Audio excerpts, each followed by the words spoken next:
How to use Home Depot tool rental via app. Well, hello everybody, welcome back to the channel. In order to use the Home Depot app to rent tools, what you can do is you can open up the app and make sure you're signed into your account. Now if you tap on the location icon at the top of your screen here, so you can see locations here, you'll be able to choose your store. So what you want to do is you want to simply first change your zip code. If you have not yet added your zip code, you want to enter in your zip code. As you can see, I've added mine.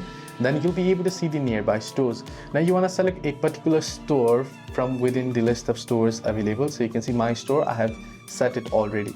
Once you have set it, now what you can do is you can simply navigate to the tool and equipment rental section. So if you do not find it within the options, you should be able to find it here on store mode or home page. You can use the search bar to search in. Now I'm not signed into my account, but you need to be signed in. So once you're signed in, search for the tool and equipment rental section, and then you'll be able to head over to that section. Once you head over to that section, you can proceed to select your or search for specific tools like tillers, trailers or nailers and click the rent now option. Once you do so, go through the prompts to check the availability and select the duration that you would like to rent it for, and you're good to go. Hope this video was helpful. Do like and subscribe.